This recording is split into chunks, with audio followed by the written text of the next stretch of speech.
Okay. Hey everyone. So, hello, welcome back.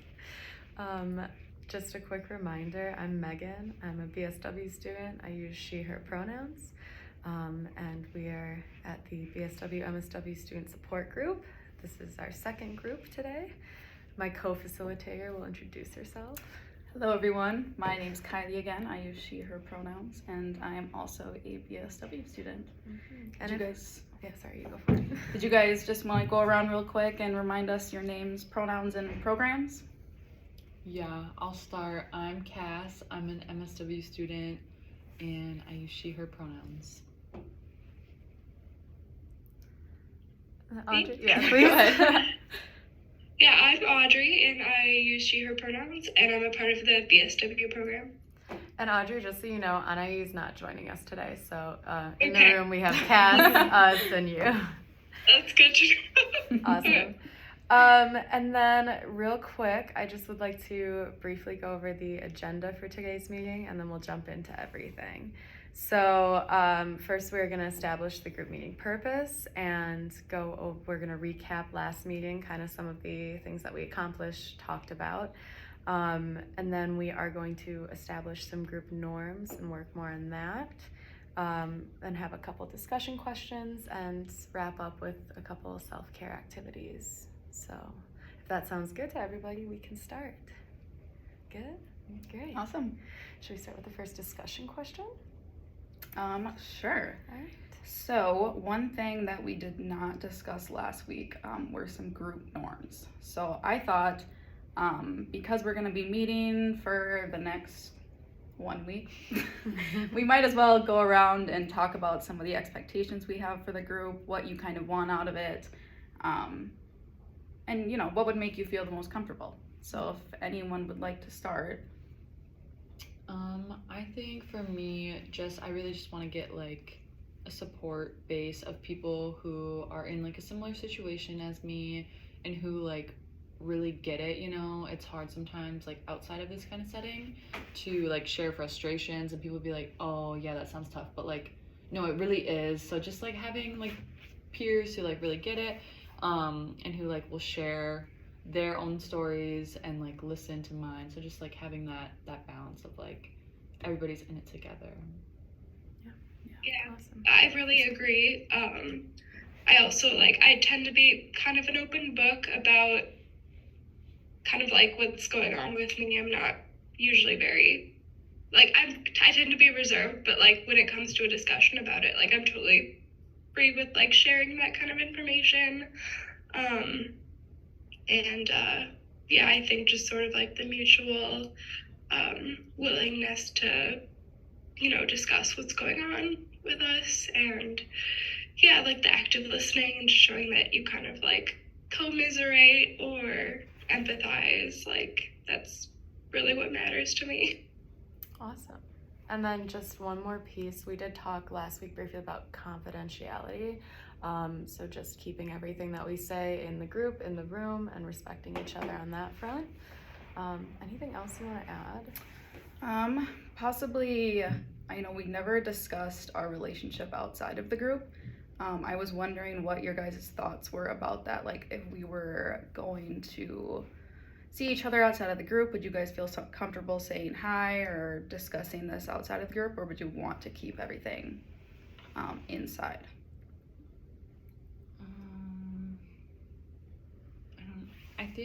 I mean, we're all like in the social work program, so I'm definitely fine being like, oh yeah, like social work, like people I know, social work buddies type of thing. I don't know. I'm fine either way, but like wouldn't necessarily have to like put a title and be like, oh, they're from my support group. Right. So, Gotcha. Yeah, that makes sense. Yeah, that's kind of how I feel. Like I'd totally be happy saying hello to anyone that I know from a group, but I don't want to put someone in the position to have to acknowledge me if they're more comfortable just being like more reserved about it. So Awesome. Okay. Yeah. Perfect.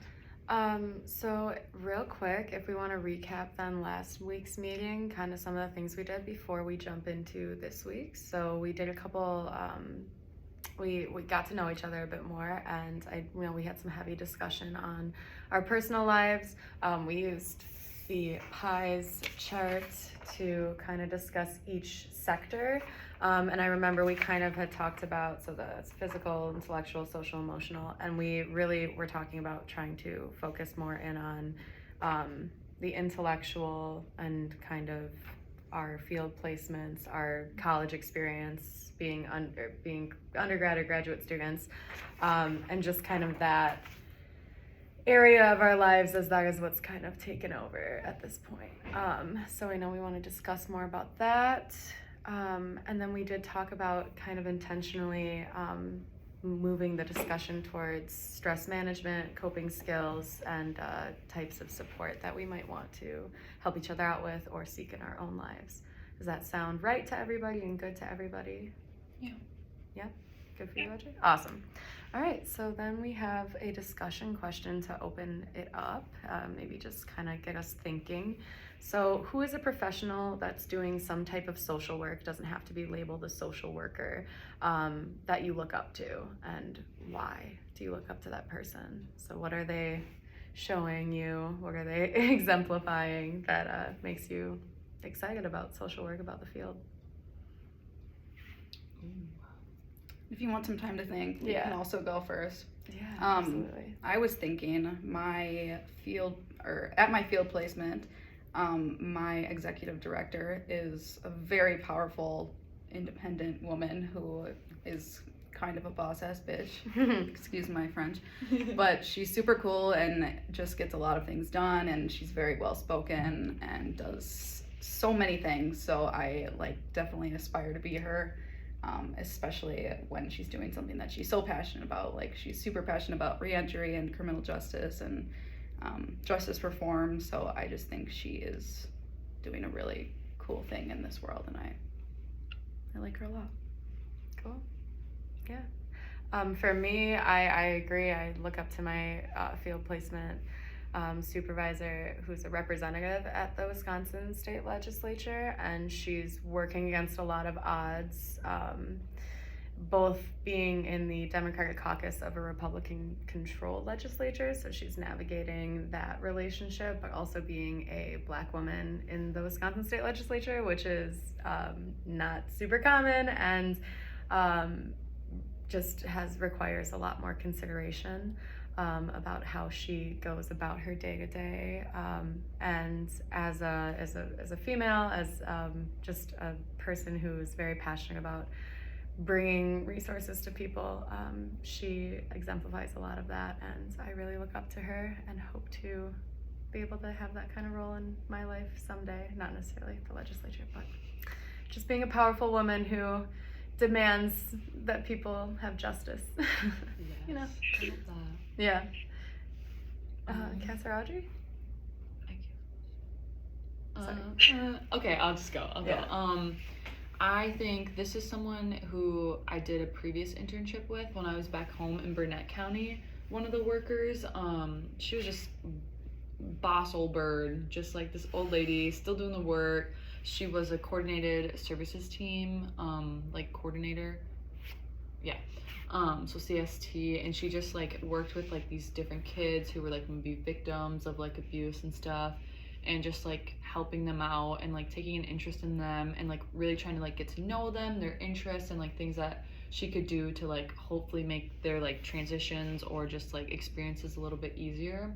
And I just loved the way that she interacted and conversed with the kids, not talking down to them or talking at them, but actually having conversations with them and getting to know them. And I just thought that was so cool because she's this old bird who's just doing her thing. She was so I don't know, just out there and fun, and I really enjoyed working with her. Great. Awesome. Yeah, for me, it's one of the women I work with right now. She's not my supervisor, but she's kind of turned into my supervisor because we do a lot of working with people in the community together. But it's clear knowing her more personally, she's she's a highly sensitive person, a lot like me. But when we work with clients, we hear a lot of really heavy stories about kind of what they're going through. Especially like we've had some where we have connected them with like legal providers, and we've listened to their like really intense, like sad stories about being like injured on the job, or like being worried they're gonna be like homeless in the next couple of months. And I'll be sitting there like crying, knowing that like that's not what they need right now, is for us to be like crying for them. And then my the woman I work with, she's able to communicate the like empathy, but is like super like serious and like attentive, and just like gets everything done for them in a way that is like really helpful. I think for them to have someone so stable and like, okay, here's what we have to do. So I'm like, I really look up to that part of her, how she's able to sort of like be the professional that they need, but still convey the empathy without kind of falling apart. Where I'm like, I need to like develop a thicker skin, knowing that like I'll have to be in her shoes at some point, where like I can't just be crying for these meetings. So I really love working with her, and I really admire how she's able to work with people. That's awesome. Yeah, it's nice when this position can make us feel like, okay, we're working against the grain. Social work can be very difficult. There's secondary trauma, and it's nice to be able to see people that are like trudging through and getting at it and doing the work that we want to do eventually, and keeping their head held high. So thank you all for sharing those examples. All right, so we did mention last week wanting to get into our field placements a little more. So since this week is kind of situated around stressors and coping with stress, I thought that we could just go around and maybe give a brief update about what's going on in our field placements. We mentioned that we want a place to just rant also, so this is your time if anything's going on, or if nothing's going wrong. We also want to support each other in that. So we love to hear it. Would anyone like to start and maybe let us know what's going on in your field placement? It's hard to facilitate. Cass is looking at you, Audrey. Up to you. Yeah, I can start. Awesome. Yeah, I guess we've been off for a week, so there's nothing like new, but kind of what was going on the previous week was like having some issues with this other woman that I have to do home visits with, that I think some of you have heard about before, where like, there was a point in a home visit where like our client was in the other room, and she said something to me that was like kind of like felt like ethnically like, or like racially kind of insensitive, like in a way that I could say might have been more severe than that. Just like her expressing like uncomfortability with me. And like I got validation from my supervisor that like, yes, I did not have time, and it would not have been the place to like discuss that with her in our client's home when our client was in the other room, like just about to re-enter. But kind of like the point I've been struggling with is that like everyone's been telling me that I need to address these things like after the fact, like call back to them and be confrontational. And I think that's true. I think that's the correct like anti-racist like thing to do. But I also have been like re-experiencing a lot of like personal trauma that I've had with confrontation. So like, I guess I've just been like really having trouble figuring out how I'm going to do that, because I have this like kind of like personal history that makes confrontation so much more like painful for me, I guess. Yeah. So I've just been like really fearful of like if something like that happens again, how to really handle it, because I don't want to be like supporting like racist ideas by saying nothing. Yeah. That can be very difficult. You're kind of in a position where I assume she works above you. Mm-hmm. Yeah. So that can be very difficult, and I'm sure you're not alone in that sort of situation. I'm sure that happens. So, you're kind of at a crossroads between, do you do something? Do you, confront her about it? Or what if it ends really badly? So that, yeah, I'm sorry to hear that. That can be very difficult. That is the tough part about doing this work, is that it is uncomfortable and it can result in it can be detrimental to our own careers or situation if we do the work that we feel is really right and socially just. So I feel for you in that situation, and hopefully we can kind of discuss some tactics together on how you might go about that. Cass, do you have anything you want to share?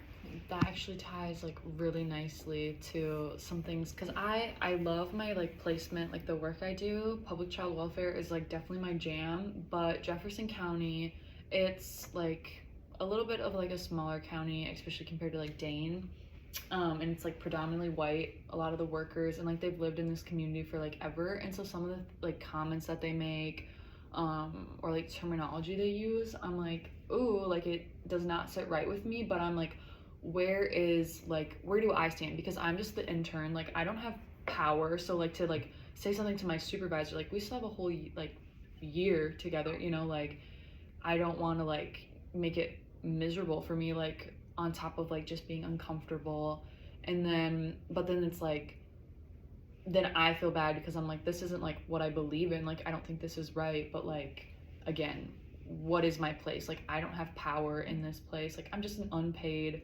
intern who's there every once in a while, even if I say something one time, they could easily blow me off because it's their little community, they're there Monday to Friday, and I just pop in every now and again and be I don't like when you say that's not really right, they won't care, and it's just it's a weird spot to be in, and it's what do you do? But it's frustrating, every time something happens, it'll be going well, and I'm yes, this worked, blah blah blah, and then my supervisor just says something so insensitive and not okay, and I'm girl, I'm not getting back in the car with you, but I have to, because what are you gonna do? Yeah, I don't know, it's a weird spot to be in for sure. Sure. Yeah. So some shared feelings of unequal power dynamics, and not necessarily comfortable space on being able to speak up on those dynamics. Anything in your placement? Yeah, I mean, I've also experienced similar experiences to that. My supervisor will sometimes say something that doesn't align with what I've learned and what I believe in my future career, and it's always you don't know what to do because they're your supervisor, they're the ones who are supposed to be teaching you how to be a good social worker, but your values don't always line up to what actual practice sometimes looks like. So I feel for you guys in that regard. Yeah, it can be difficult, but what do you do? It's an ethical dilemma. It really is, and we are going to be plagued with those for the rest of our careers. So it's definitely going to be an ongoing issue that we're going to have to, do a lot of thinking about. So hopefully we can help each other and kind of work through some of those dilemmas to figure out what to do. Yeah. How about you? Regarding kind of language use and just insensitivity and stuff, I can't relate as well. My supervisor, or the representative I work for, is actually really wonderful about bringing in language that she feels is socially just and based in respect. But I have seen the interactions and dynamics between her and others who aren't necessarily used to that kind of language. And I've seen her speak up and correct people, or, it's been an interesting thing to witness, is someone who is trying to bring in more of that language into a space that these, like, a lot of the people representing us, government workers, whatever, in these spaces, like, may not have ever encountered before. So that like leads me to think about, like, how will I go about doing that? I know in my own interactions with people, I've offended people before, people who are what I perceive to be as on the right side of history, and trying their best to be, good socially just people, but maybe use outdated language or, that I disagree with, and then I can back myself in a corner of like alienating myself from them, even though I know their intentions are good. So definitely a tough thing to navigate, and you don't always want to go into a place and be a disruptor. And so, I'm kind of witnessing how someone's doing that in a way that is still earning her respect, and I'm looking up to that, because I'm like, I need to learn, because I'm a disrupt. I will go in and probably piss a few people off, because I'm just like, this is the way of the world for me, I have to recognize that. But yeah, so it's hard in any system we go into. We have our idea of what's right and what needs to be done, but you're going up against a lot of already set in, norms in those places, like with child welfare. What do you do? Anything else about our field placements that are presenting challenges? I know for me, timing is tough.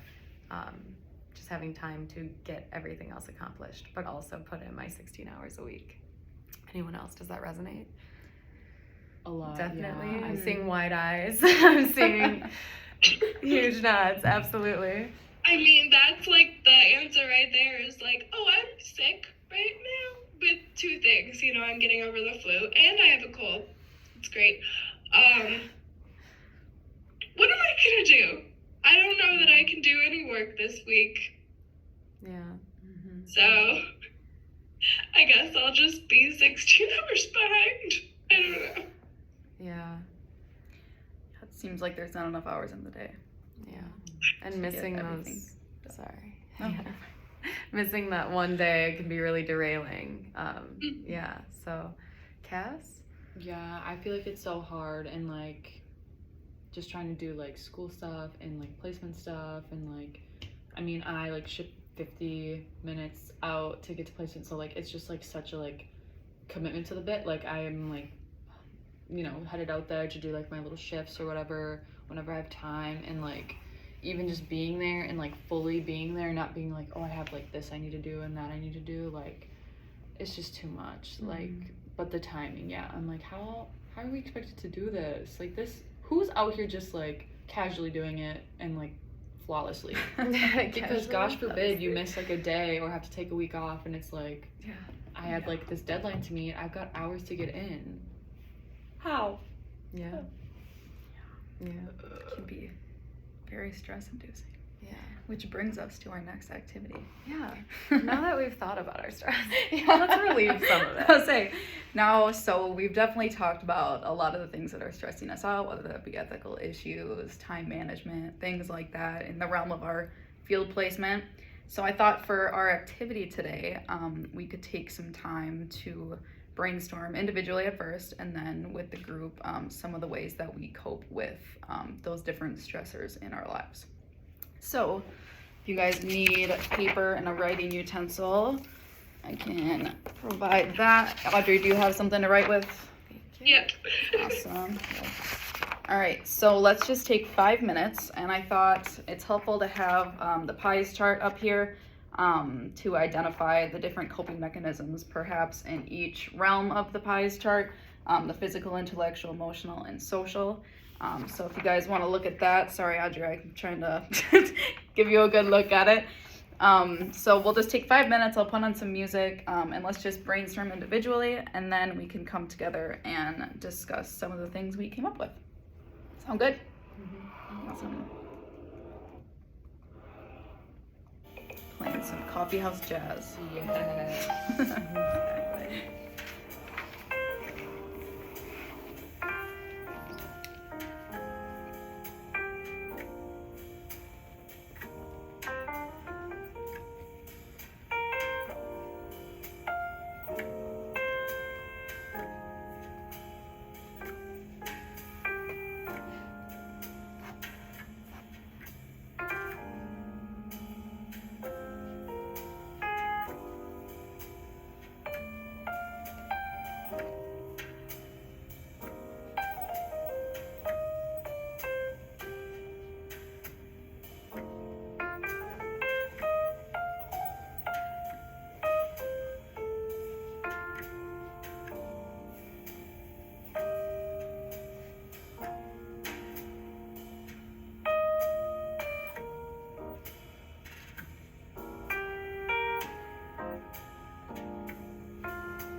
All right. Do you guys need some more time, or are you all ready? Good. Awesome. All right. So, do you guys want to go around the pies circle and kind of identify what we said for each thing, or do you just want to have a whole conversation about it, everything? Or does it matter? Yeah, I mean, we could start with, I guess if you want to start with physical. Yeah, absolutely. Sure. So what were your guys' thoughts? What kind of activities in the physical realm would you do to relieve your stress? I love taking like walks outside, like getting fresh air. That really does it for me. And like this is kind of weird, but like waking up early, like so that like I get a start on my day and like just like getting myself up, and then I can also like go to bed earlier. Like that just like helps me, like rather than like staying up late trying to do all this stuff. I'm like, no, I don't need to. So like I don't know, that just very like it helps me just feel so much better when I'm like, yes, I'm tugging myself in for the night. So Love it. It's good. Audrey? Yeah, similar about getting like some degree, any degree of like some physical activity, stretching especially. I usually find I get like muscle cramps, so like that's always important to me. And the new ones that I've had to learn is just like listening to my body. It's the thing you don't want to hear when you're a student because everything is telling you just need to work harder. But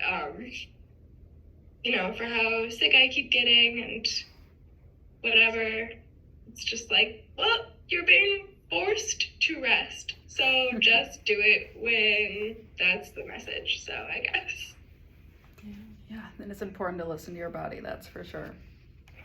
Is there anything you wanted to add for physical? I would love to say it's going better than it is, but yeah, I think my sleep schedule is a little bit knocked off, so I have been napping a lot, which it makes me feel guilty, honestly, because I'm like, any downtime could be used towards this essay or that thing or volunteering here. But I'm just so tired that I'm like, no, like I have this next couple hours and I don't have any, it could go towards these things, but it's not assigned time. I can be in my bed, so that's where I'm going to be. So that's really something that I've been napping because I haven't been getting great sleep at night. But other than that, exercising, eating well are ideal, but they kind of fall to the wayside when everything else is busy. So. Exactly. I agree. And I think, sleep is so important and affects every other aspect of our life. So that's definitely something that I need to work on as well. Yeah. Just doing a better job for that. It's not going well. All right. Do we want to move into intellectual coping mechanisms, if y'all have any? yeah, I've just been trying to like read for pleasure more. Like we always have like articles, and for like the longest time I was like, oh my gosh, like gotta read, blah, blah, blah, blah. And like, but it wasn't like, I don't know, it wasn't doing it for me. So now I'm just like taking time and like read. It's still weirdly been like books that are like related to like social work, where it's like social justice or like racism and blah blah blah. I don't know, like child abuse, but like I don't know, it's nice just to know like I'm choosing to read it and I'm not like having to. So just doing that, or like coloring. I love to color. Yeah, absolutely. Good stuff. Yeah, mine's more like choosing to unwind with like a podcast that'll be like informative but still kind of like fun and like vibe. So then it's like, well, I'm learning something. Yeah, right. I agree with that. I watch a lot of news, but like comedy news, like late night talk show hosts recapping the events. Like I'll look at the real stuff going on, but then I'm like, okay, if I need to get a take on this that's not like so doom inducing, maybe I can get a laugh out of a bad situation. So that's kind of how I do it. Exactly. One other thing I wrote was planning out my day in a little planner helps so much with my stress levels. Even if it's like, I have this assignment and this thing to do, I'll write them down, or I'll write down like brush my teeth so I can just cross it out. And like, just immediately brings down my stress levels. So that's one thing that kind of helps me reduce my stress. And what about emotional? This might seem weird, but like just having a good cry when you need it. Like for the longest time, I was like crying. I didn't cry for like years on end. I was like, oh, I'm so tough. But now I'm like, no. Sometimes you need a good cry, and you can get back to like, I don't know, it's refreshing at times. I completely agree. I wrote that too. Yeah. Yeah, that's what I wrote too. You know, it's like that's another part of listening to your body. It's like if you're like feeling like, oh, I feel like I should cry. Yeah, it's better to just do it because otherwise it gets bottled up and then it usually it's getting a lot worse. So yeah, similar. There's also like venting or like I never do this anymore. I used to do it like all the time, but journaling. That used to be so helpful to me. I know it would still be helpful to me if I had more time. Yeah. Yes, that can always be very helpful. Yeah, I also wrote down venting. But one thing that I'm trying to not do, I try not to do often, is like, misery loves company, that saying. I try not to like find an issue with something. Like if I have a roommate who's complaining about a professor, right now all of my professors are great and my classes are like going well, and it's not, like there's stress there, sure, with the workload and whatnot, but I try not to like I feel like we tend to want to like relate, so we're like, oh yeah, this professor does this to us too, but I'm like, well, I actually kind of like that professor pushes us in that way. So just trying to keep it more positive if I can. It's my emotional coping. It's important. Yeah. All right, and finally, how about in the social realm? Just like doing things with my homies, like whether it's just like grabbing dinner quick or like a boba or whatever. But then also just like sharing like funny little like TikToks with each other. Like it's weird. Like I don't like to spend too much time on TikTok because I can waste a day. But like when I go in and see like my friend had sent me like 15, I'm like, oh, I'm gonna have a giggle. And like it's gonna be so like meant for me of like, yes, this is exactly us. So like just little things like that because we're not like able to see each other every single day all the time now. So I like that. Yeah, that's always nice. Yeah, I mean, since it's always kind of like the problem of, oh, I don't have enough time to be social, it's like, well, going on like whenever I'm going from one place to another, I like to call people, sort of like catch up. Yeah, honestly, any free time, like doing laundry or dishes, I'm usually on the phone with someone to be like, hey, I miss you. That's my social life, so. Yeah, that is important. Showing your gratitude for the people that matter is nice. I also wrote, some people you need a social battery to hang out with and some people you don't. So just having that time with those people you don't need a social battery for and you can just chill, I think is so important and helps me a lot just to decompress the stresses. Yeah, I find that a lot of socializing at our age like requires like getting dolled up to go out to the bars and I have been trying to do more nights in with people, and just like we're gonna just sit in our comfy clothes, chill on the couch and talk and catch up and really, so definitely reframing what it means to have a social life. Like it doesn't have to be groups of people. Yeah, I agree. All right, so it looks like we have about 3 minutes left.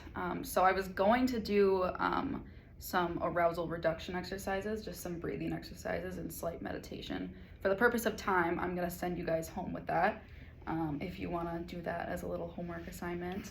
It's just a great way to ground yourself when you have a super stressful day or you're having that anxious, stressful reaction to something.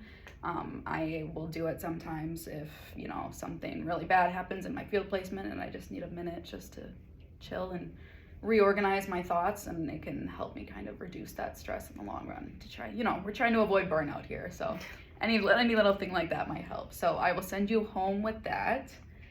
Otherwise, looking forward to next week. Audrey will be facilitating.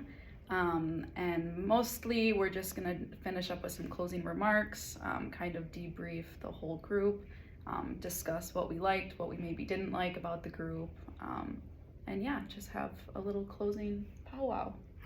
So it should be fun. Yeah. How did you guys feel about it today? You think this was helpful? Oh yeah, this is nice. I love just getting to gab. Yeah. I agree. Very comfortable space. It's very helpful to share thoughts with people that, like you said at the beginning of group, really understand where we're at, So thank you all for being so open and sharing. I've enjoyed today's group a lot. And we look forward to next week. See you guys next week. Thank you. Bye.